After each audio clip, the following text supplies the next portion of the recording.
तो फिल्म की शुरुआत एक कपल से होती है जो दोनों हस्बैंड वाइफ थे। इनमें वाइफ का नाम माया था। ये दोनों एक दूसरे से बहुत प्यार करते हैं और हंसी खुशी अपनी जिंदगी गुजार रही थी। माया को पता चलता है कि वो माँ बनने वाली है। अब वो इस बात को अपने हस्बैंड को बताती है, जो सुनकर खुशी से वो कहता है कि चलो इतनी अच्छी खुशी के मौके पर पार्टी करते हैं। वो शराब लेने के लिए चला जाता है, पर स्टोर के बाहर कुछ बदतमीज लड़की उसे रोकने की कोशिश करती है, पर वो इन्हें नजरअंदाज करके अंदर चला जाता है और शराब की बोतल लेकर वापस अपने घर आ चुका था। पर ये सारे लोग भी उसका पीछा करते करते घर आ गए थे और उसे पेट नहीं लगते हैं। इस वक्त उसकी वाइफ माया बाथरूम में थी, पर ये लोग बाथरूम भी तोड़कर अंदर आ जाते हैं। जबरदस्ती उसे भी वहाँ से निकाल कर मारने लगती है, जो देखकर उसका हस्बैंड बेचारा बार बार एक ही बात कहता है कि प्लीज उसे मत मारो, वो माँ बनने वाली है, उसके साथ तो ऐसा मत करो, उसके हाल पर तो रहम कर लो। पर वो लड़के अभी भी नहीं रुकते। कुछ देर और मारपीट करने के बाद वो यहाँ से चले जाते हैं। दूसरी तरफ हमें घर में एक औरत को देखते हैं जो बेचारी अचानक ही मर जाती है। ये दरअसल माया की आंटी होती है, तो इसीलिए दोनों उनके घर पर रहने के लिए आ जाते हैं, क्योंकि उनके मरने के बाद घर खाली था,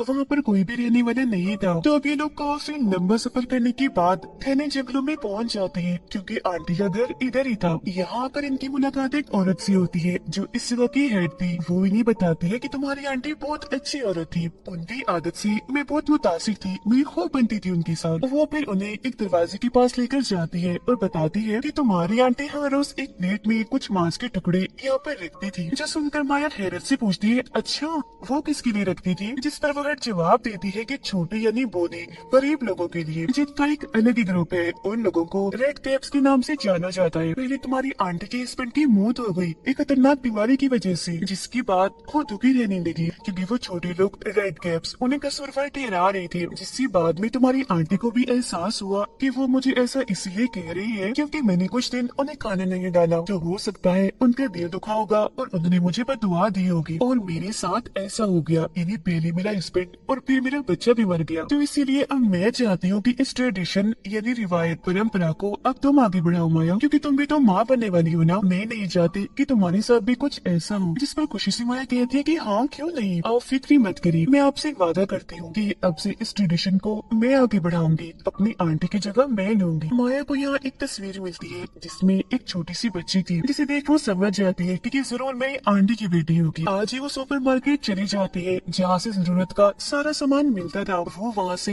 बहुत सारी चीजें खरीदते हैं। ये लोग पैसे देने के लिए जब काउंटर पर जाती है तो स्टोर का मालिक इनसे पैसे नहीं लेता, ये कहते हुए कि तुम उस घर में रहने के लिए आए हो तो मैं तुमसे पैसे नहीं ले रहा। तो ये लोग खुशी खुशी सामान लेकर यहाँ से जाने लगते हैं। रास्ते में एक वीरान जगह पर रुकते हैं जहाँ एक फैमिली रहती थी जिसका नाम विलन फैमिली था। ये दोनों एक बार में जाते हैं जहाँ ये सारे लोग एक नजर बस इन्हें ही गोली जा रही थी। फिर अचानक नॉर्मल होकर सारे लोग इनका वेलकम करते हैं। ये लोग जब बैठे थे तो इनके पास एक बूढ़ा आदमी आता है, कहता है कि बेटा मेरी एक बात हमेशा याद रखना, उस फैमिली के हेड विलन और उनके बच्चों से अपनी वाइफ को दूर ही रखना। अब बार की मालिक यानी हेड कहती है कि मैंने तुम्हारे जिम्मे कोई काम लगाया था, किया रेड कैप्स को खाना डाला। जो सुनकर माया कहती है, ओह शिट मैं तो भूल गई थी कि उन्हें भी खाना डालना है। ये सुनकर वो हेड माया को साइड में लेकर जाती है और कहती है कि तुमने क्या किया, खाना नहीं डाला, वो भूखी होंगी, उन्हें खाना दो। अब हम उस बूढ़े आदमी को देखते हैं। वो जंगल के रास्ते से गुजर रहा था, उसके साथ उसका डॉग भी था जो अचानक खुद को छुड़ाकर वहाँ से भाग जाता है। तो बूढ़ा आदमी उसे ढूंढने के लिए जंगल में आ गया था, जहाँ तभी अचानक कोई अनजान चीज जो मॉन्स्टर लग रहा था उस पर हमला कर देता है और उसे जान से मार डालता है। फिर अगली सुबह जब माया और उसके हस्बैंड नींद से जागते हैं तो उन्हें एहसास होता है जैसे उनके घर में कोई घुस आया है। ये लोग जब चेक करते हैं तो वहाँ विलन फैमिली थी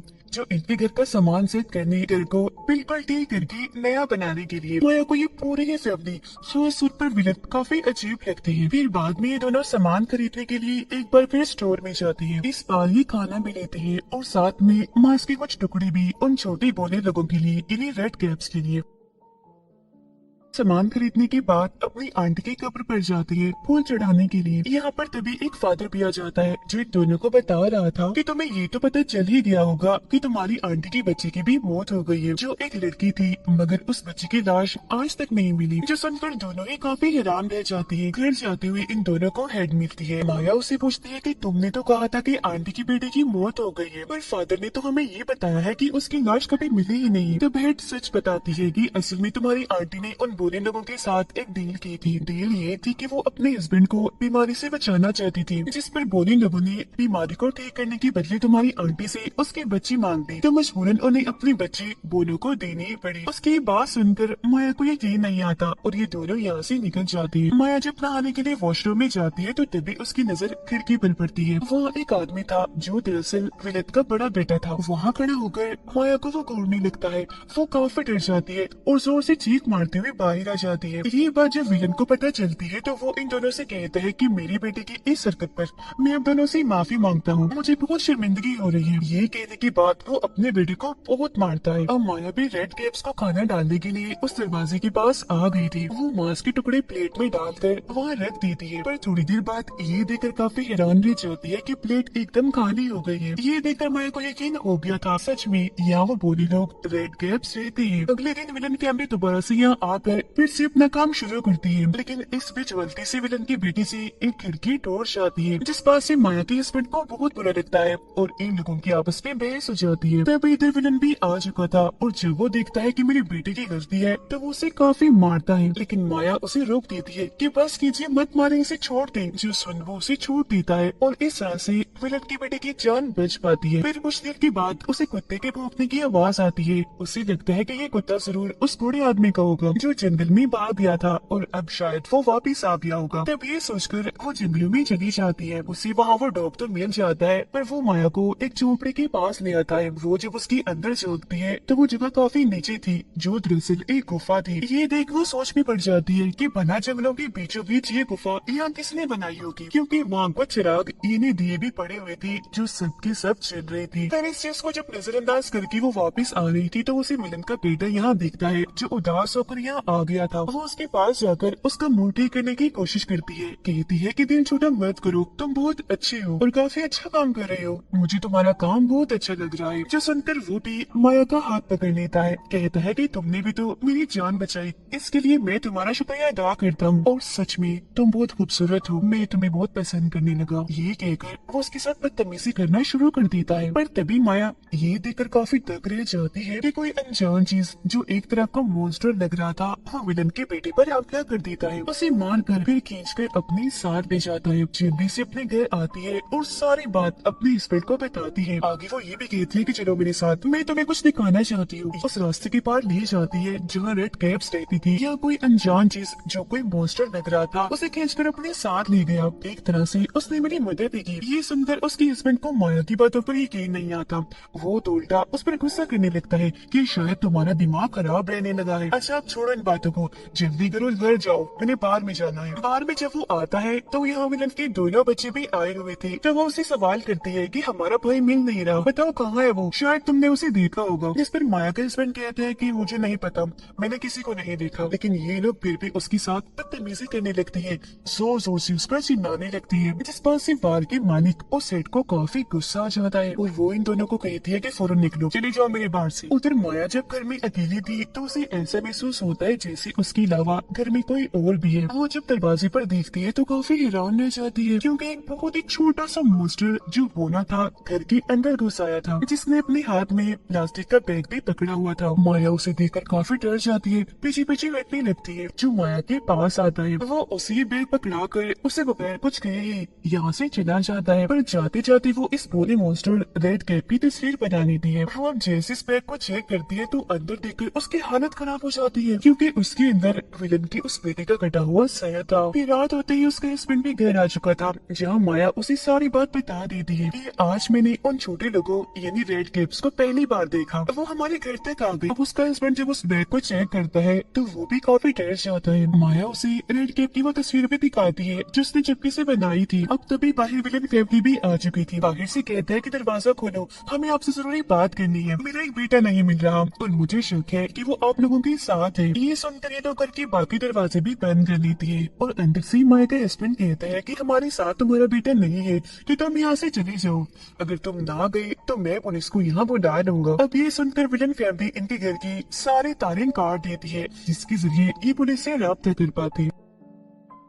अब माया उस सर वाली बैग को फेंकने के लिए चोरी छुपे यहाँ से जाने लगती है, पर विलन की बेटी उसे देख चुकी थी और वो बैग में उसके हाथ लग गया था। बैग को चेक करने पर उसे पता चल जाता है कि हमारा भाई माना दिया है, पर इससे पहले वो माया को कुछ कहती वो यहाँ से भाग चुकी थी। उस दरवाजे से निकलकर वो रेड कैप्स के इलाके में पहुँच गई थी। विलन को भी अब तक पता चल चुका था कि उसकी बेटे को मारकर उसका सिर काट दिया गया है। उसे इन दोनों पर शक होता है, इसीलिए अपने दोनों बच्चों को कहता है कि जल्दी से इस घर को आग लगा दो, जिसके बाद ही लोग उस पूरे ही घर में आग लगाना शुरू कर देते हैं। विलन का बेटा भी माया के हस्बैंड को पकड़कर उसे खूब मारने लगता है। उधर माया जंगलों में आ गई थी और यहाँ आकर जोर जोर से कहने लगती है कि रेड कैप्स तुम लोग कहाँ पर हो, प्लीज जल्दी से बाहर आओ, मेरी मदद करो, कुछ लोग हमें मारना चाहते हैं। पर उसकी इस बात का आगे से कोई जवाब नहीं आता। पर घर में जब विलन की बेटी आग लगा रही थी तो ये देखकर काफी हैरान रह जाती है कि धीरे धीरे करके घर की सारी आग बुझ रही है और इसी के साथ घर के अंदर वो सभी रेड कैप्स आ जाती है जो विलन और उसकी बेटी पर हमला कर देती है, क्योंकि एक तरह से ये माया और उसके हस्बैंड की मदद करने आए थे। विलन और उसका बेटा इन रेड कैप्स यानी बोलो को देखकर काफी हैरान रह जाते हैं। वो सोच रहे थे कि इनके बारे में तो हमने सिर्फ किताबों में ही सुना था, पर ये तो सच में पाए जाते हैं। इधर तब तक माया भी वापस आ गई थी। जब उसे विलन की बेटी देखती है तो पकड़कर मारने लगती है। जहाँ तभी इनके पास भी रेड कैप्स आ गई थी। वो माया को छुड़ाकर विलन की बेटी को वहाँ बांध लेती है, मार कर उसे तड़पाने लगती है। तो उसे इतनी दर्द देती है कि आखिरकार उसकी मौत ही हो जाती है। जिसके बाद ये रेड कैप्स विलन की बेटी को भी पकड़ लेती है, उसे भी मारकर पहले तड़पाती है और आखिरकार फिर जान से मार डालती है। तभी जख्मी हालत में माया का हस्बैंड भी उसके पास आ जाता है, लेकिन तब तक इनके पास विलन भी आ चुका था। उसने हाथ में गन पकड़ी हुई थी, एक गोली वो उसके हस्बैंड को मार देता है। फिर वो जाता है माया के पास और गुस्से में उसे कहता है कि तुमने मेरे तीनों बच्चों को ही मरवा दिया, इसलिए अब मैं तुमसे अपना बदला दूंगा। मैं तुम्हें नहीं बल्कि तुम्हारे बच्चे को मारूंगा, जिससे तुम भी बिल्कुल वैसे तड़पोगी जैसे मैं तड़प रहा हूँ। पर तभी यहाँ बूढ़े आदमी का डोग आ जाता है जो विलन पर हमला कर देता है और गन उसके हाथ से नीचे गिर जाती है और अब माया उसे उठा लेती है। वो इस गन से काफी सारी गोलियां विलन पर चलाकर उसे भी मार डालती है, जिससे अब आखिरकार इन दोनों की जान बच पाती है। इसी रात माया का एक प्यारा सा बेटा पैदा होता है, जिससे ये दोनों बहुत खुश होते हैं। अब माया घर के अंदर काम कर रही थी तो रेड कैप्स यहाँ आती है और उनके बच्चे को उठाकर अपने साथ ले जाते हैं। माया उन्हें देख चुकी थी और अपने बच्चे को बचाने के लिए उनके पीछे पीछे जाने लगती है। वो उसी गुफा में आ गई थी जो रेड कैप्स रहती है। जैसे ही वो गुफा के अंदर आती है तो यहाँ एक बूढ़ी औरत को देखती है, उसका बच्चा भी वही पड़ा हुआ था। माया उसे पहचान लेती है, कहती है तुम तो मेरी आंटी की बेटी हो। और हाँ, मैं जानती हूँ तुम यहाँ क्यों हो, तुम्हारी मोम ने तुम्हें खुद इन रेड कैप्स को सौंपा था, पर देखो मैंने तो अपना बच्चा इन्हें नहीं सौंपा, बल्कि वो इसे उठा कर ले आई है। मैं उसे खुद लेने आई हूँ, मुझे मेरा बच्चा लौटा दो प्लीज। पर बूढ़ी औरत लाख समझाने के बावजूद भी उसे बच्चा देने से मना कर देती है, जो सुनकर उसे इतना गुस्सा आता है कि वो हमला करके इस औरत को यही खत्म कर देती है। उसके साथ ही वो यहाँ 2-3 रेड कैप्स को भी मार गिराती है, जिसके बाद बाकी बचे हुए रेड कैप्स माया के आगे झुक जाते हैं, क्योंकि आज से माया इनकी मदर बन गई थी। यहाँ से निकलकर माया सीधा अपने हस्बैंड के पास जाती है। उसके साथ में बहुत सारे रेड कैप्स भी थे जो माया को मदद दे रही थी। वो अपने बच्चे को अपने हस्बैंड को दे रही थी, क्योंकि वो यहाँ से जा रही थी रेड कैप्स के साथ। अब से वो भी उस गुफा में वैसे ही रहेगी जैसी बूढ़ी औरत इन रेड कैप्स के साथ रहा करती थी, इनकी मदर बनकर। और बस इसी के साथ ये फिल्म इधर ही